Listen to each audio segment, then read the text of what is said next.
यो चाहिँ नयाँ बस पार्क है।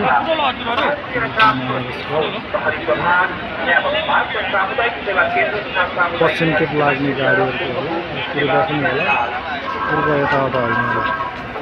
बस पार्कमा आउँदा चाहिँ अलिक टाइम छुट्याएर आउनु होला। म बिचमा जाम परेँ हुनाले टाइममा आउन सकिनँ। मेरो गाडी हाम्रो गाउँसम्म जाने गाडी चाहिँ छुटिहाल्यो, त्यस कारणले अलिक चाँडो आउनु होला। राति 7:30 हो होइन, साँझको सेङ्जा वालिङ सेङ्जासम्मको पाएँ म। राति 7:30 बजेको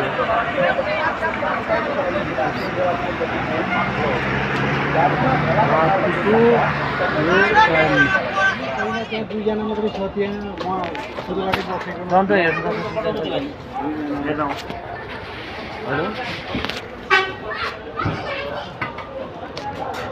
पैसा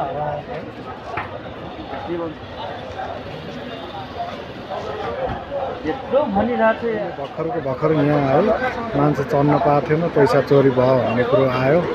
यहाँ पुलिस पनि आएको छन्। त्यो बस पार्कमा अलिक चाँडो आउनुलाई है, मेरो चाहिँ गाडी छुटिहाल्यो टाइममा नआउनाले। तपाईँहरू चाहिँ अलिकति आधी घन्टा 1 घन्टा अगाडि नै आउनुपर्ने रहेछ है। काटेको टिकट काटेको त थिएन, तर जानुपर्ने ठाउँको गाडी छुटिहाल्नु पनि समस्या पऱ्यो। त्यही हो, फेरि यहाँ होसियार पनि हुनुपर्छ। अहिले भर्खर 15,000 कि कति क्यास चल्तीबाट चोरी भयो अरे। अब पुलिस ल्याएर गराएको तर पाइँदैन। त्यसैले चाहिँ एकदम होसियार नै गर्नु भाइ। Bus park छोडियो।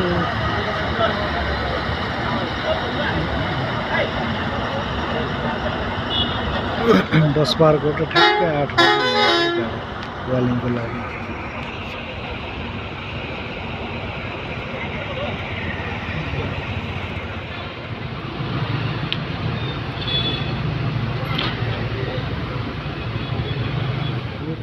नयाँ बस पार्कको बाहिरी हाइवे बाटो हो है। यो लोसे महल भन्छ, लोसे महल। तपाईँहरू गाउँबाट आउँदा यहीँ लोसे महल अगाडि तल हाइसमा आउँदा नि त्यहीँ तल मिनी पार्किङ नजिकै होला झर्ने। बसमा आउँदा नि लोसे महल नयाँ बस पार्क भन्दा हुन्छ। पुलिसको भ्यान यहाँ त अहिले है कोही होटलमा जाने हो भन्ने पनि बस्छन्। तपाईँहरू बस्नु होला। बसी सक्यो, लाग्यो अब काठमाडौँ छोडेर आफ्नो गाउँतिर लाग्यो। यहाँ चाहिँ अहिले त त्यस्तो रहेनछ। पुल आकाशे पुल हुँदा चाहिँ तपाईँको होटल जाने भन्दा लेडिजदेखि सबै आउँथे, जेन्ट्स पनि लेडिज पनि सब।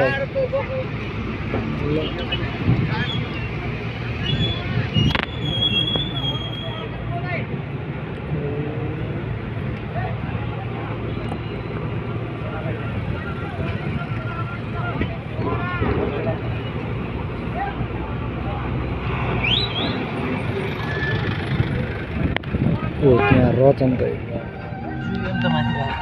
हो चुई है। यतै ल्याउनु